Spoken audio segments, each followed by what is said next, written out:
সকলকে জয় যিশু, সকলকে স্বাগত এবং ধন্যবাদ জানিয়ে প্রভুর বাক্য নিয়ে চলে আসলাম আরও একটা সুন্দর দিনে।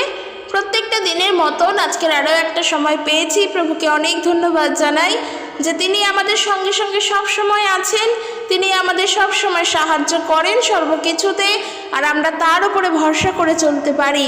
সত্যি পিতার ধন্যবাদ হোক, তিনি আমাদের জীবনের জন্য যা যা দরকার সমস্তটাই তিনি যোগান দেন। আমাদের জন্য খাদ্য, আমাদের জন্য ঘুম, আমাদের জন্য নিরাপদ আশ্রয়স্থান সবটাই প্রভু দেন। তার জন্য পিতাকে অনেক ধন্যবাদ দিই। তো চলো আজকের ভিডিও শুরু করব। তো আজকের যে বিষয় নিয়ে আলোচনা করব তোমরা আশা করি দেখেছো, আর টপিক হলো এটাই, ঈশ্বরকে সময় দাও, তিনিও তোমাদেরকে সময় দেবেন, তিনিও তোমাদেরকে সব কিছু দেবেন। তাই দেখো, মানুষের সঙ্গে ঈশ্বরের যে সম্পর্ক, সেই সম্পর্ক তো পবিত্র সম্পর্ক। সেই সম্পর্ককে সঠিকভাবে রাখার জন্য, টিকিয়ে রাখার জন্য অবশ্যই আমাদের চেষ্টা তো করতেই হবে যে আমার সঙ্গে পিতা ঈশ্বরের একটা যে সম্পর্ক আছে তা যেন সত্যভাবে থাকে এবং চিরকাল আমি যেন তা রাখতে পারি। আর এই সম্পর্কের মাঝে কিন্তু একটা শর্ত আছে, আমি যেটা বললাম। আর সেই শর্তটা কি? এখন মনে হতেই পারে যে মানুষের সাথে ঈশ্বরের সম্পর্কে আবার শর্ত। এই শর্ত ফর্তর কথা তো আমরা জানি না।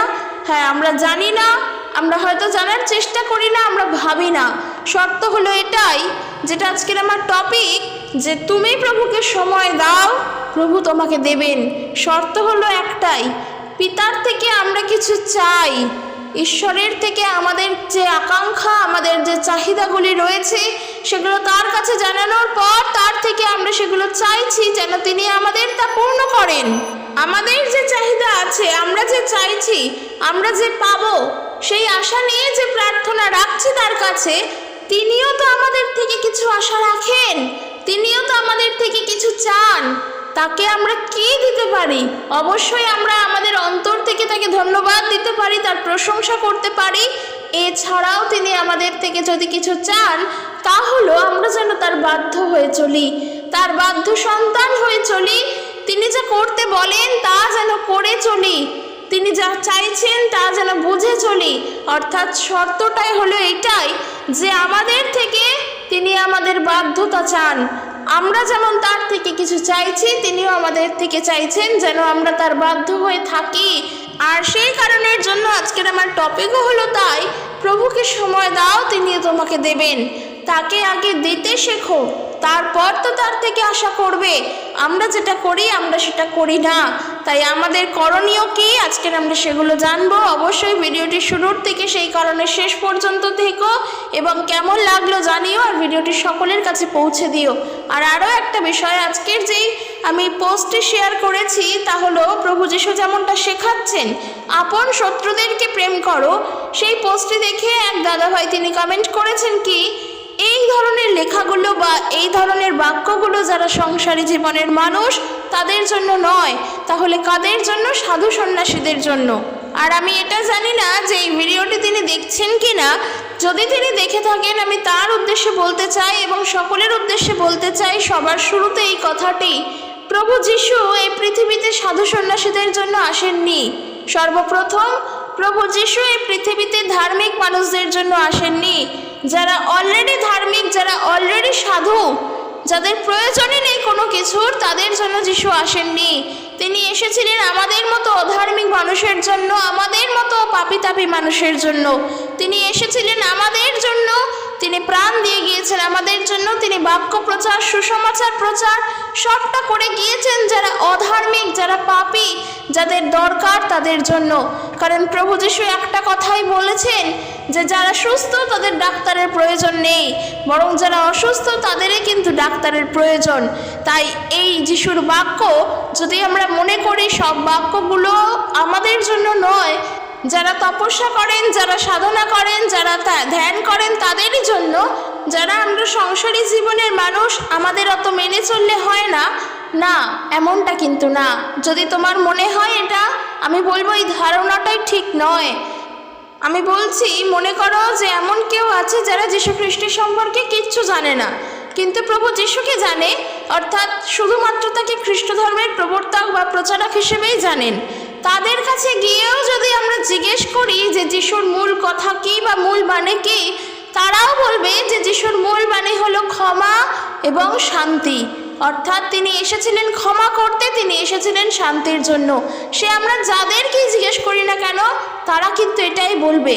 আর আজকের আমি যেই পোস্টটি শেয়ার করেছি, যদি আমরা পড়ি মথি লিখিত সুসমাচার তার 5 অধ্যায় 44 পদ, সেখানে এটাই বলছে, কিন্তু আমি তোমাদিগকে বলিতেছি, তোমরা আপন আপন শত্রুদিগকে প্রেম করিও এবং যাহারা তোমাদিগকে তাড়না করে তাহাদের জন্য প্রার্থনা করিও।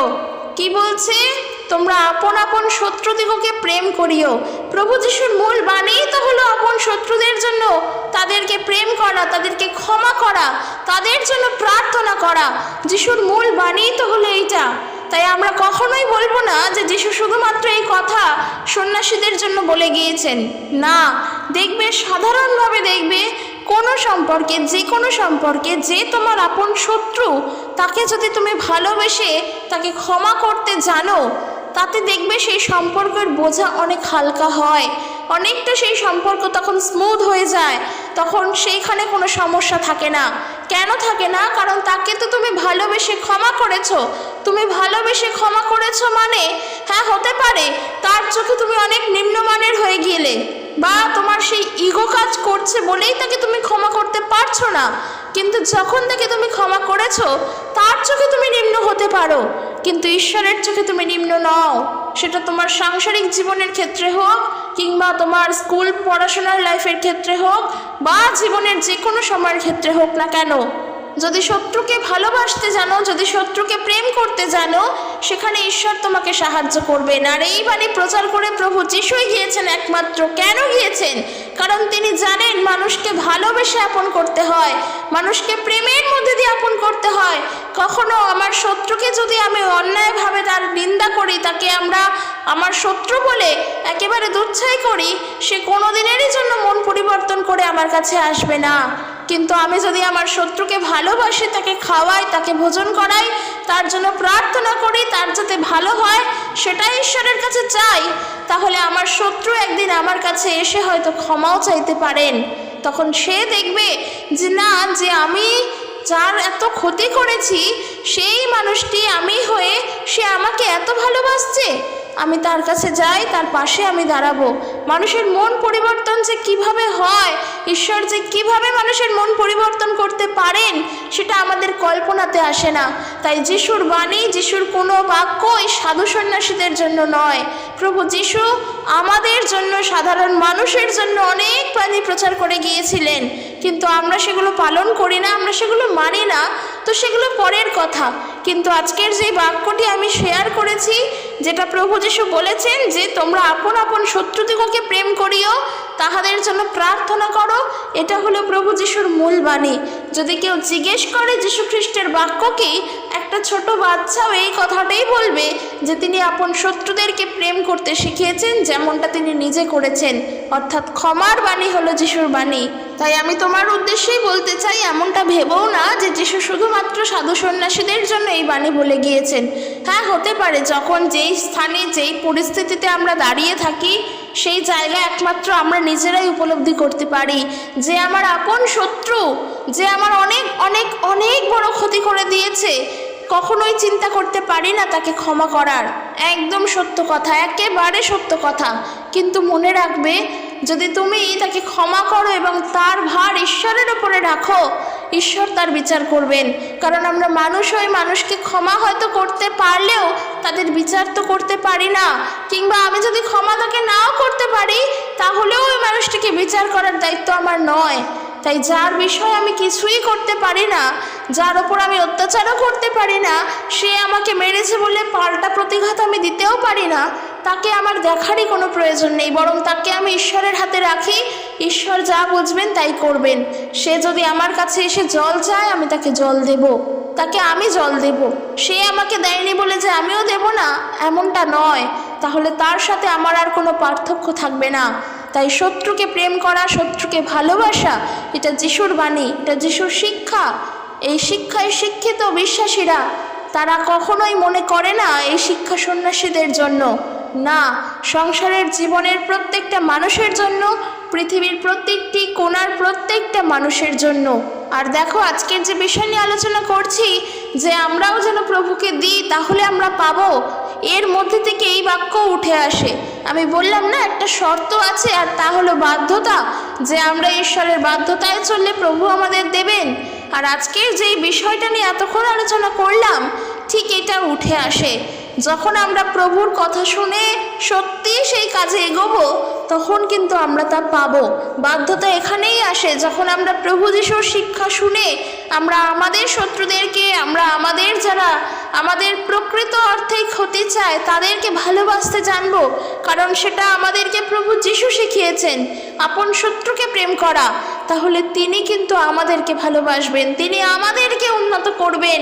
তাই বাইবেলে একটি দৃষ্টান্তের মধ্য দিয়ে প্রভু যিশু ব্যাখ্যা এমন দিচ্ছেন যে যখন তোমরা কোনো অতিথি বাড়িতে বা নিমন্ত্রিত বাড়িতে ভোজ সভায় যাচ্ছ, এবং সেখানে গিয়ে যখন তুমি নিমন্ত্রিত অতিথি হয়ে সব থেকে শ্রেষ্ঠ যেই আসনটা, শ্রেষ্ঠ যেই বসার স্থানটা, সেইখানটা গিয়ে দখল করে সেখানেই বসছো, আর তোমার থেকেও যারা অতিথিরা রয়েছে নিমন্ত্রিত, তারা এসে যখন তোমাকে বলবে যে ওই স্থান আমাদের জন্য রাখা হয়েছে, বাড়ির মালিক যখন তোমাকে ওই জায়গা থেকে নামিয়ে দিয়ে বলবে যে এখানে সম্মানীয় মানুষেরা বসবেন, আপনি সরুন, তখন তোমার মুখটা কোথায় যাবে? তখন কি তুমি লজ্জিত বোধ হবে না? হবে তো। তাই জন্য প্রভু যিশু আমাদেরকে সেই পথও বলে দিয়ে গিয়েছেন যে যখন কোনো ভোজ সভায় বা অনুষ্ঠান বাড়িতে বা নিমন্ত্রিত বাড়িতে গিয়ে আমরা উপস্থিত হই, তখন যেন সব থেকে সুন্দর যে স্থান, আগেই যেন ওই জায়গা গিয়ে দখল না করি। কেন? তার কারণ একটা অবশ্যই আছে। যখন তুমি ওই জায়গা গিয়ে দখল করবে, মানুষ তখন তোমার শিক্ষার পরিচয়টা দেখবে। আর যদি তুমি সব থেকে কোণার দিক কিংবা এমন কোনো স্থান যেখানে সবাই বসে, আমিও বসবো, সেখানে গিয়ে বসছো, তাহলে বরঞ্চ তুমি যেই বাড়িতে অতিথি হয়ে গিয়েছো, সেই বাড়ির মালিক তখন তোমাকে ডেকে এনে সুন্দর স্থানে বসাবেন।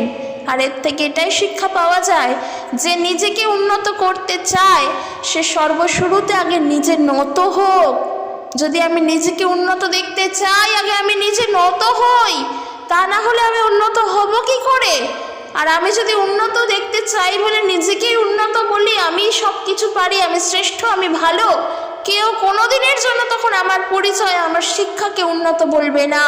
তাই যে ব্যক্তি আগে নিজেকে উন্নত দেখতে চায়, সে নিজেকে আগে নত করুক। এটা যিশুর শিক্ষা। এই শিক্ষায় যখন চলবো, যখন এইভাবে সমাজে এগোবো, প্রভু তখন আমাদের সঙ্গেই থাকবেন। যিশুর বাক্যকে পালন করার জন্য আলাদা আহামরি কিছু করতে হয় না।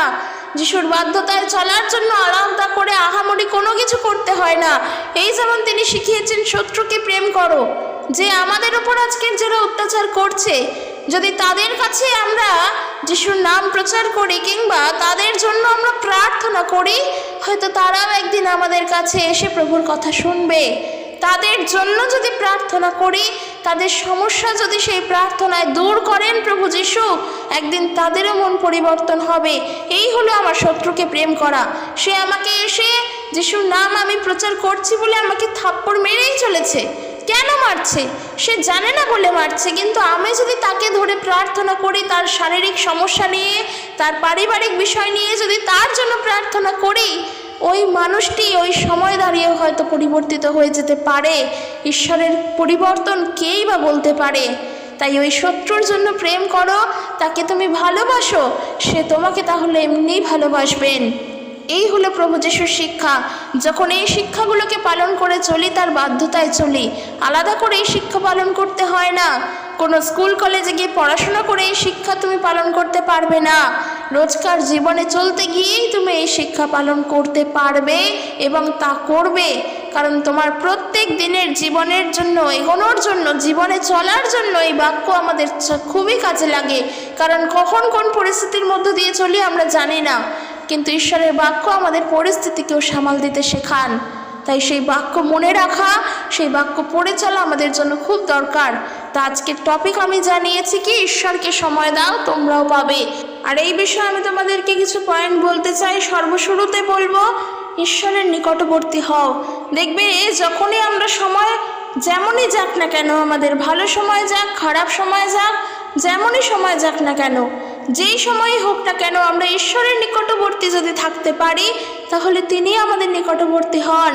কথা বাইবেল বলছে, আমরা জানি যাকবের পত্র তার 4 অধ্যায় 7 পদ বলছে কি, অতএব তোমরা ঈশ্বরের বশীভূত হও।